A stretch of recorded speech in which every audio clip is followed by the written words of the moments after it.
随着萧炎的出现，天北城的天空也是逐渐变得暗沉了许多。风雷北阁的3位长老先是派了10几名斗王阶别的强者围攻萧炎，没想到只一个照面，他们就躺地上了。萧炎盯着韩家的方向，淡淡的道：“这些无关紧要的人便不用再上了。3位长老想要抓我萧炎，便亲自动手吧。”3名长老踏着虚空缓步而来，一长老道：“自从老夫3人成为北阁长老后，你是第一个让我们一起出手抓捕的后辈。”萧炎嘲讽风雷北阁竟然派了3名5星斗宗来抓捕他这个小辈。一位银色长眉老者诡辩道：“能够将沈云击杀，你自然不是什么平庸之辈，老夫3人旗帜不算太过，真是好不要脸。”只有一名身穿青袍的老者很是直接的道：“何必跟着小子多费唇舌，先抓住了再说。阁主说了，杀我风雷阁之人必须要付出代价，将其抓住，废掉斗气，永久囚禁在北雷塔下，让得外人也知道，日后想要动我风雷阁的人就得多想想后果。”手掌一挥，地妖魁闪现而出。萧炎冷笑道：“想废我斗气，就得看你有没有这个资格。”语毕，萧炎的瞳孔瞬间变成了银色。长眉老者道：“洪天笑，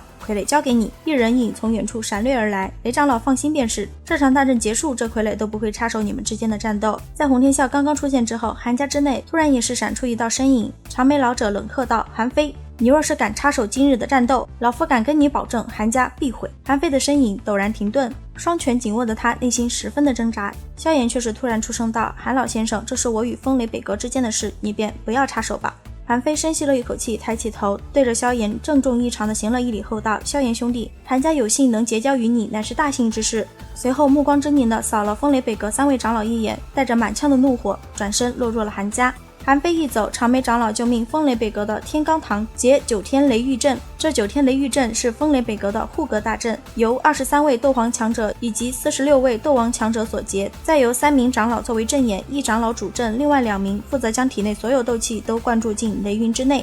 一会儿天雷术，一会儿天雷切，萧炎虽然能够抵挡住，但这不是长久之计，于是3色火莲再次现身。在天火尊者的提醒下，萧炎直接将火莲丢进了雷云之中，这一击直接导致空间崩裂。长眉长老3人的鲜血那是不要钱一样的往外喷呐，眼看自己不是对手，3名长老就想溜。萧炎那雁过拔毛的性子怎么可能让他们轻易的走掉？就算现在击杀不了他们，拿下空间戒指也不是什么难事嘛。将3枚纳戒握在手中，抹除掉印记，萧炎灵魂迅速侵入，确认3卷卷轴也是3天雷幻身之一后，萧炎就将目光锁定在了洪天笑身上。看着那3个老王八蛋走了，洪天笑就知道自己要遭，只是没想到萧炎来得如此之快。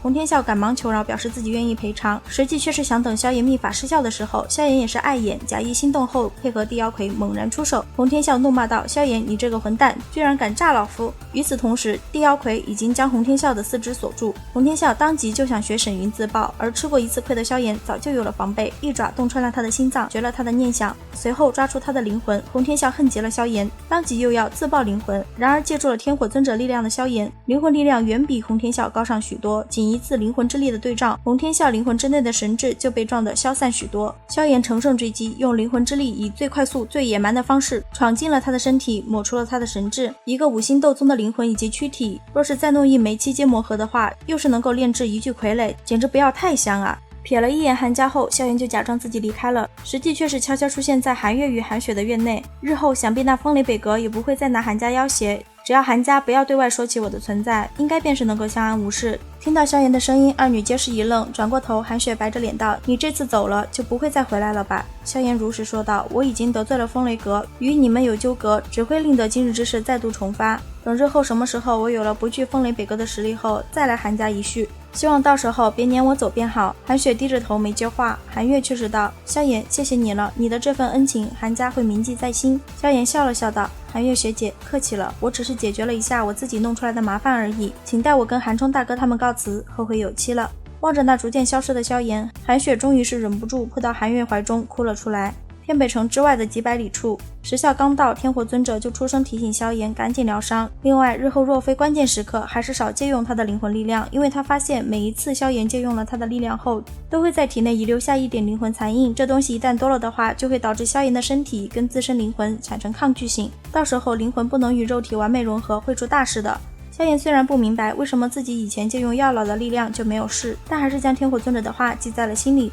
3日后，萧炎体内的伤终于是恢复了，萧炎立马开始查探自己体内的灵魂残印，只是斗气异火都试了，居然不能将之驱除。好在药老所留的漆黑戒指之中，有着其毕生所收藏的众多药方，萧炎从中找到了清魂丹的炼制之法，该丹药属于6品顶级丹药，能够清洗体内一切不属于本身的灵魂之力，并且还有着温养灵魂之功效。有了解决办法，萧炎心中才大松了一口气。取出4卷3000雷幻身，萧炎就开始梳理其内容。然而不知道怎么回事，萧炎始终难以从中得到所谓的修炼方法，那种感觉就像是得到了一个宝箱，但却少了一把钥匙。萧炎那个心痒啊，气得怒骂道：“该死的东西，搞得这么麻烦！等日后小爷得到了3000焰炎火，打上你风雷阁，让你交出修炼之法。”骂完之后，萧炎瞬间就泄了气，极为无奈的将卷轴收入纳戒后，萧炎暗暗道：“还是得先避避风头啊！等脱离了风雷阁的势力范围，就赶紧找药材给天火尊者炼制身躯，那将会是一绝大的助力。而且自己也得尽快达到斗宗层次了，最好是在丹会之前达到。”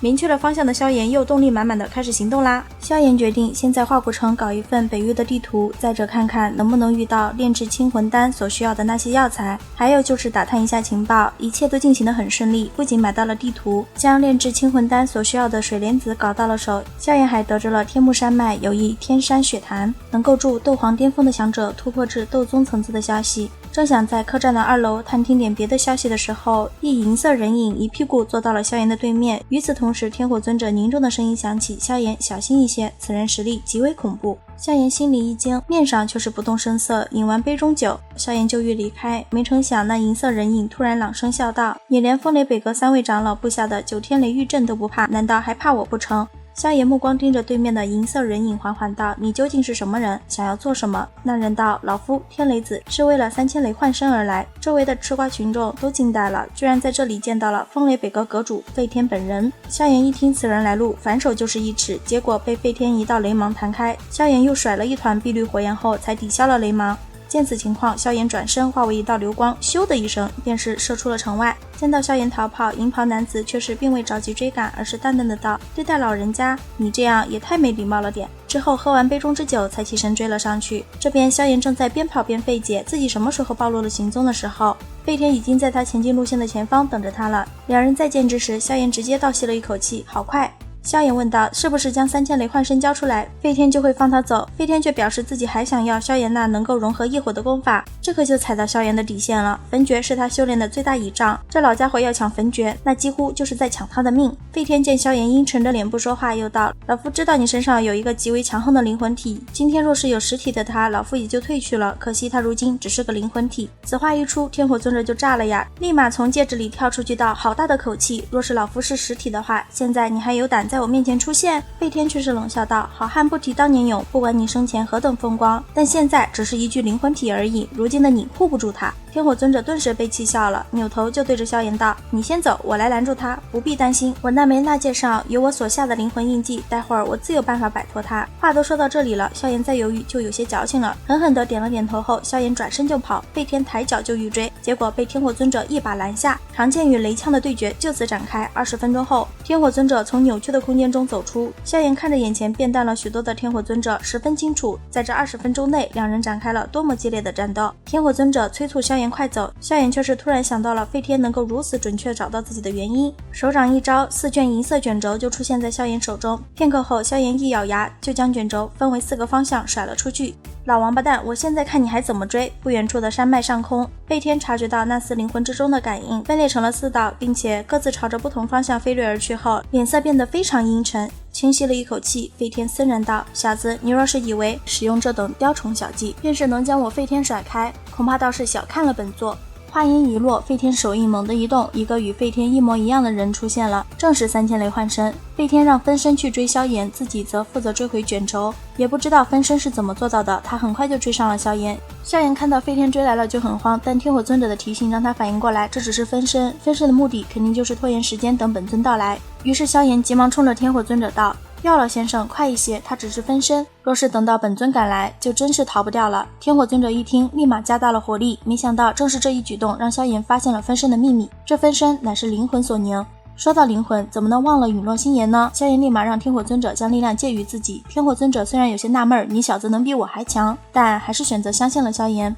随着天火尊者的融入，萧炎的实力已经不比废天分身弱，这针对灵魂的异火一出手，咱就知道有没有。废天分身最终被萧炎洞穿了胸膛。消散之际，废天脸色狰狞地喝道：“小杂种，你逃不掉的。”萧炎看着分身消散形成的光点，突然伸手将其捕获，无形能量刚刚落入萧炎手中，便是化为一股信息钻入其手掌，窜入其脑中，居然从废天分身的灵魂信息中找到了开启3000雷幻身的钥匙。萧炎在呆滞了一会儿后，终于忍不住仰天一声狂笑，老家伙，多谢馈赠了，这份情日后再来回报。在萧炎消失之后的几分钟后，废天暴怒的咆哮声响彻山林，小子，下次见面必取你性命。彻底摆脱废天的萧炎再次看到脑海中已经大变了模样的3000雷幻身修炼之法后，再次笑出了声。稳了稳心神，萧炎仔细研究起了3000雷幻身。分身的凝聚是极难的，不过萧炎也是个牛脾气，在赶往天幕山脉的途中一直在修炼，直到他遇到了7阶苍狼王。狼王因为萧炎偷了他的无浆果，十分的愤怒，于是一路追杀。萧炎不是杀不了狼王，他想利用狼王给自己当陪练。在一次躲避狼王的攻击时，萧炎终于凝出了一枚分身种子。萧炎心情大好，当下决定让狼王继续安稳地坐山大王，肩膀一抖，古意一震，就欲离开。没想到苍狼王跟见了鬼一样的尖叫道：“天皇妖翅！”萧炎一听，眼睛微眯，道：“你认识他？你是从何处得到的这对天皇妖翅？”苍狼王双眼死死地盯着萧炎，沉声道：“要知道，天妖皇乃是魔兽界之中顶尖的存在，数量不多，但每头都拥有着极为可怕的实力，而且每头天妖皇临死前都会回到族中的祭坛内，外人根本不可能得到丝毫与天妖皇有关的东西，更何况天妖皇身体之上的那对天皇妖翅。”萧炎却是问道：“这天皇妖翅是属于何种魔兽的？”苍狼王一听萧炎啥也不知道，顿时就嘚瑟了呀。萧炎看不得他嘚瑟的样子，直接就放出了地妖魁。被地妖魁揍服了的苍狼王瞬间就老实了，萧炎问什么他就答什么，得到自己想要的答案。萧炎并没有为难苍狼王，反而将无浆果还给了他，要求苍狼王保密今天的事情。苍狼王高兴坏了，小心翼翼地将无浆果收入纳戒后道：“你放心，我们魔兽说话算话，不像你们人类那般喜欢出尔反尔，这事我不会多说，因为说了也只会给我自找麻烦。不过看在你奉还无浆果的份上，提醒你一句，最好别被天妖皇族发现了你的古意，否则你会被追杀的上天无门，下地无路。”话音一落，苍狼王就领着自己的小弟跑没影了。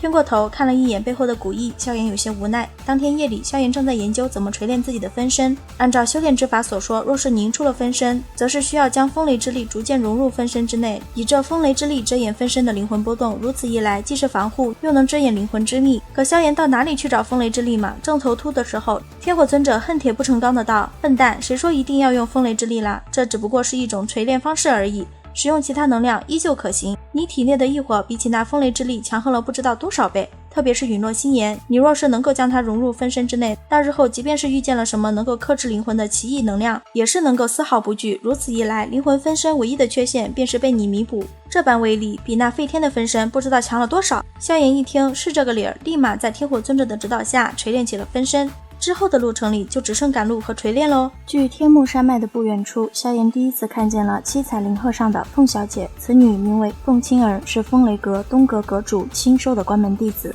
也是年轻一辈中最有可能成为东阁阁主的人。只是相比这个身着七彩裙袍的女子，萧炎更关心那废天有没有跟过来，而这凤小姐却是对萧炎很感兴趣，因为拿下萧炎，她将离阁主之位更进一步。出进山脉时，二人就撞到了一起，两人都想为后面的血潭之争留点力气，就很默契的没有动手，各自离去。山脉之内有着浓郁的能量雾气，萧炎手中的地图根本就没有用。不过好在萧炎有着超强的感知力，想要凝出血潭内的奇异潭水，自然是需要异常庞大的精纯能量，只要锁定那能量最浓郁的地方就不会出错。只是相对于凤小姐这种有势力背景的，能提前得知路线甚至知道近道的人，萧炎还是很吃亏的。为了不被甩开太多，萧炎决定连夜赶路。路上萧炎遇见了四方阁的另一位未来阁主万剑阁唐英，一出现速度极快的黑衣男子。萧炎有意找个认识路线的一起走，可谁又愿意让自己多一个强劲的竞争对手呢？接下来的赶路中，萧炎遇见了一位故人。萧炎见到他时，有4名男子正想抢了他的通灵白狐，其中有3名格外无耻的还想着先奸后杀。在他即将重伤绝望之际，萧炎现身救了他。看着他诧异的表情，萧炎微微一笑，柔声道：“没事吧？”对于萧炎这般柔和的话语，纳兰嫣然也是有些愣神。他似乎很少见到萧炎如此平和地与他说话，毕竟他也知道当年的那些事。眉目微微闪烁，纳兰嫣然摇了摇头，低声道：“没事，多谢你了。”缓步走到纳兰嫣然身边，瞥了一眼其身上缠绕的黑色能量，萧炎冷笑一声道：“暗属性斗气还真是少见啊，不过以你的实力，居然还出手偷袭，倒还真是挺让人不齿的。”语毕，萧炎拉过纳兰嫣然的手腕，用异火将黑色能量融化了去。身着深黄衣衫的男子没有接话，那3名猥琐男却是直接出手偷袭萧炎，结果被萧炎一尺拍飞。看着鲜血狂喷的3人，纳兰嫣然震惊了，仅仅一招便是将3名4星斗皇击溃。这个曾经被他认为是废物的青年，如今的自己只能仰望。身着深黄衣衫的刀疤男却是在此时鼓起了掌，缓缓站直了身子，目光紧紧望着萧炎道：不错嘛，你叫萧炎？不知道那与风雷阁起冲突的人是否也是你？萧炎眯了眯眼，没有说话。纳兰嫣然出声提醒萧炎道：此人很强，他的目的是为了抢通灵白狐，因为白狐对天幕山外的天然迷阵免疫。该男子道自己对白狐没兴趣，只是应别人请求帮一下那3个家伙。白狐不会给你，所以请离开吧。萧炎冲着刀疤男微微一笑道。刀疤男也笑了，森然道：我王晨可不是什么好打发的人哦。王晨？黄泉阁的王晨？纳兰嫣然一听，顿时就泄了气。在他所知的消息里，这王晨生性嗜杀，而且实力极强，能和一些斗宗阶别的老怪相战而不死。他并不想将萧炎扯进这趟浑水中来。萧炎偏过头看了纳兰嫣然一眼，似是知道他的担心，笑了笑道：放心吧，交给我来。嫣然视角，这个男人让他诡异的心安。语毕，萧炎就同王晨战作了一团。王晨上来就使出了一招黑虎掏心，一击不成，又施展出噬尸手直逼萧炎喉咙，结果被萧炎一拳击退，原因无他，一伙对暗属性斗气的压制，堪称丧心病狂。真要交起手来，萧炎有7成把握将王晨击杀。王晨想必也是吃到了一伙的苦头，被击退后干脆丢下3个猥琐男，头也不回地跑了。这一操作把纳兰嫣然惊得目瞪口呆。萧炎并不知道纳兰嫣然此时心中的震惊，赶走了3个猥琐男后，萧炎就拐着弯地问云云的消息。聪明如嫣然怎么可能不知道？被戳穿的萧炎索性直接问起了云云的存在，纳兰嫣然却是选择了沉默。好半晌后方才道：我出来时老师嘱咐过，不让我与别人说他如今所在之处，特别是你。萧炎愣了一会儿后，苦笑着摇了摇头道：我也是要去那天山雪潭，如果你想的话可以跟着我。一路之上2人边走边聊，倒也没有太过尴尬。一直到一处树门，有10几道人影直勾勾地盯着纳兰嫣然手中的白狐。这些人都是对着天山雪潭有着念想的人。被那众多目光灼热地盯着，纳兰嫣然脸色一变，跟着我，不用怕。随着萧炎的声音落下，9星斗皇的气势毫无保留地涌出体外。这气势一出，立刻就镇住了那些蠢蠢欲动的人。萧炎目光冷漠地缓缓扫过四周，淡淡的道：靠近10米范围，杀！这些人实力大多都是5星斗皇以下，一时间不敢轻举妄动，可架不住有人贪心呀。一道狰狞冷喝声陡然响起，大伙一起动手将通灵白狐抢过来，那天山雪潭便是能有我们一份。话音刚落，萧炎就一拳将其轰飞了，镇住了想动手的众人。转身刚想离开的萧炎又听到了他不怕死的煽动言论，这一次萧炎没再惯着他，直接抓出了他的心脏，焚烧了他的身体。只是这一次并没能止住众人的贪欲，萧炎当即搂住了纳兰嫣然的纤腰，将其护送进树门内，自己则转身拿起了屠刀。一记燕分尸浪齿后，方圆100里之内一片狼藉，不再管身后或死或重伤的人们，萧炎准备离开。一名样貌有些猥琐的灰衣老者叫住了萧炎道：小伙子，你将这里弄得这么乱，难道就想这么一走了之？感受到对方斗宗的气息，萧炎想到了先前聊天时纳兰嫣然的叮嘱，抱拳道：这位老先生应该是赤金属族的前辈吧。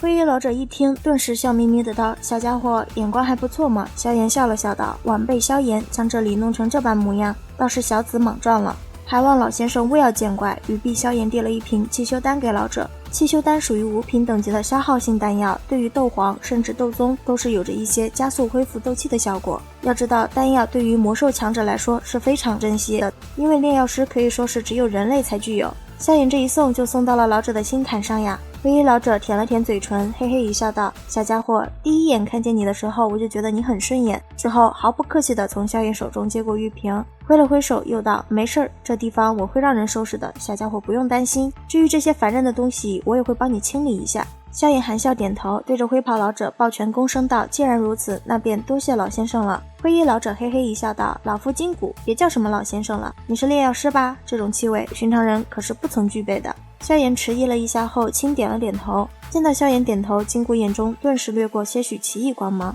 旋即笑眯眯的道：你先进去吧，有那小女娃的通灵白狐，通过迷阵不成问题，但想要成功抵达天山雪潭，可还有着不少的阻碍。放心，老夫不是收了东西不做事的人，会通知人格外关照一下的。闻言，萧炎心头也是一乐，这丹药送得不亏，对着筋骨拱了拱手，然后便是转身进入了树门。树门内的浓雾比之山脉之内浓郁了将近10倍不止，这迷阵果然棘手，连灵魂力量都是难以穿透。萧炎正低声嘟囔的时候，一微凉的手探进了他的掌心，旋即纳兰嫣然那轻柔的声音从身旁传来：不要慌，是我。紧绷的手臂缓缓松懈，萧炎目光顺着声音传来的方向望了望，却愕然地发现没有半个人影，但手掌上传来的触感却是分明地告诉他纳兰嫣然就在身边。似是知道萧炎心中的疑惑，纳兰嫣然的声音徐徐传来，不用看了，这迷阵能够阻碍人的视线，即便我们相隔很近，也是看不见对方的身形。我拉着你走，有通灵白狐引路，要出去并不难。闻言，萧炎这才微微点了点头，心头略有些庆幸，好在此行遇见了纳兰嫣然。感受着手掌那柔软的触感，萧炎心中忍不住的一荡。不过这种情绪刚刚出现，便是被萧炎迅速压制。就这样，两人手牵着手前行了将近半小时的时间，才出了迷阵。天山台除了迟到的萧炎二人，还有风雷阁的凤青儿、万剑阁的唐英、黄泉阁的王晨、星陨阁的穆青鸾，以及一些未曾拥有姓名的路人甲。噬金属族族长金石解说完天目山的规矩后，就宣布开始关卡筛选。关卡内容为在鼠潮音波中顺利抵达山顶。凤青儿是第一个通关的，除了本身强横的实力外，她主要是靠速度取胜。唐英紧随其后，主要靠其凌厉的剑气。黄泉门的王晨是凭借暗属性斗气的特殊性硬闯，只有穆青鸾哼着小调就通过了，成为了全场通关最轻松的人。注明穆青鸾是风尊者的弟子，也是青鸾族的天骄。随着凤青儿4人的成功，名额就只剩4个了。萧炎带着纳兰嫣然给金石问过安后，就准备闯关。金石却是突然开口道：“音波阵是随着人数的多少而增加，你确定需要带一个人？”萧炎正准备说话，纳兰嫣然便是道：“要不你一个人上去吧，带上我太拖累了。”萧炎摇了摇头，然后坚定地走向石梯，低声道：“跟我来吧。”就当是送给他的一份礼。正有些感动的纳兰嫣然顿感万箭穿心，悠悠地叹了口气后，才抬脚跟了上去。萧炎闪电般的对着山顶暴冲而去，纳兰嫣然将体内斗气推动到极致，拼命地施展着速度紧跟上萧炎。他不想被萧炎落下，然而他的实力完全不足以通过音波阵。路程刚过半，他眼前的视线就逐渐变得模糊，望着前方那道虽然消瘦，可在音波之中却异常稳健的背影，纳兰嫣然笑了。遥想当年他以一个高傲者的身份在萧家强势退婚，现如今他连跟着他的步伐的资格都是在逐渐消失。原本他与他的关系能够达到最亲密的那一步，可最后却亲眼见证了他与自己的老师，自己种的苦果自己吃，一点不假。心中的回忆渐渐弥漫到了纳兰嫣然的全身，旋即一口鲜血喷吐而出，身体如遭重击般的倒飞而出。纳兰嫣然缓缓地闭上双眼，在心中呢喃道：“对不起，我已经尽力了。”一道闷雷声响，萧炎闪到纳兰嫣然身后，一把揽住了她的腰，身体停留在半空，嘱咐纳兰嫣然用仅剩的斗气将双耳遮住后，狮虎碎金银再度出场。那笑声中所隐藏的龙吟之声，不仅摧毁了那无数噬金属的合力音波，还给噬金属们造成了不小的伤害，这直接导致后面的人捡了便宜。不过萧炎并不在意，拿出一枚丹药给纳兰嫣然后，萧炎就迫不及待地问穆青鸾能不能借一步说话。萧炎想知道风尊者的下落，穆青鸾怎么可能告诉这个尚不熟悉的人，直到风尊者会在3个月后去风雷东阁参加四方阁大会。得知这一消息后，萧炎苦笑着道：“多谢穆小姐告知了。”穆青鸾见萧炎还真准备去的样子，瞪大了眼睛，看傻子一样的道：“你不会真打算去吧？你要去的话，那简直就是找死啊！要知道，到时候不仅废天会去，雷尊者也会去。如果可以，萧炎也不想啊，可药老和父亲还等着他去救呢。”见到萧炎坚持，穆青鸾便没有再多说，只提醒了一下萧炎，尽量多小心一些。凤青儿和王晨就回到了石台。等萧炎回到石台时，闯关已经结束。此时完成音波阵闯关的共有9人，但那天山血潭的名额在除去2个噬金属的名额后就只剩8个，这意味着将会有1人丧失进入天山血潭的机会。在场的除了凤青儿4人之外，都多了一丝警惕与戒备。金石却是突然看向萧炎道：“你跟我来一下。”石亭内，金谷冲着萧炎道：“小家伙，知道叫你来是干什么吗？”萧炎道：“莫不是因为金石前辈体内的伤势？”金谷大笑一声道：“看吧，我就说这小子绝对不是寻常炼药师。原来金石为了提高自身实力，不惜在天山血潭之底修炼。众人皆知天山血潭有神奇功效，却不知这血潭之底的功效更甚，只是这付出的代价也更大。金石体内的天山火毒将金石折磨得苦不堪言，若不是其本身实力强横，恐怕早就在这火毒之下化为灰烬了。现在他也至多活不过3年时间了，有了萧炎这颗救命稻草，金石怎么可能放过？金石以一个绝对顺利进入斗宗的机会作为筹码，让萧炎帮他彻底去除火毒。萧炎哪有不同意的？但是在得知金石的火毒就是用此方法而产生的弊端后，萧炎产生了自己能不能扛住火毒的疑问。金石笑了笑道：“不必担心，天山火毒虽然如复古之躯，但对于异火却是半点办法也没有。”萧炎很疑惑，金石是如何得知他身怀异火的？金石似是知道萧炎心中的疑惑，接着道：“是种族天赋。”萧炎虽然很渴望突破斗皇，但还没有昏了头脑，当下表示去毒可以，但必须等自己顺利从天山血潭之底出来。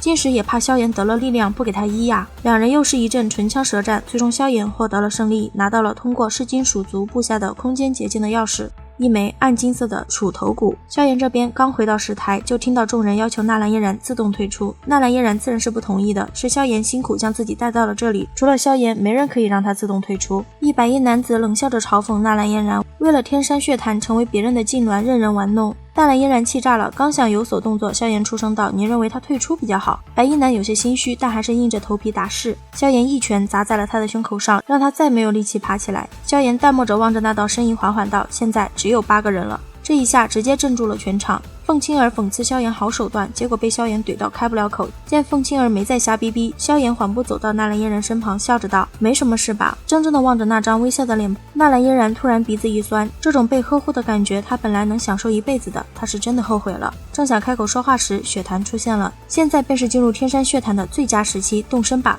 随着金石的话音落下，众人顿时化为几道光影，闪电般的对着火山口之内飞掠而去。萧炎抓住纳兰嫣然的手腕，也是身形一动，期间不忘叮嘱道：“记住不要深入天山血潭之底，一进入其中便加紧吸收。”纳兰嫣然没有说话，只是轻轻的点了点头。到了血池后，他才低声道：“多谢了，你以后若是要找老师的话，或许可以去花宗。”语毕，没给萧炎再次提问的机会，纳兰嫣然就一头扎进了血潭。好了，本期分享就到此结束喽，视频都看到这里了，给牛奶点个赞吧。订阅了的朋友记得开启小铃铛哟，这样就不会错过牛奶的更新啦。感谢您的耐心观看，拜拜，下期再见。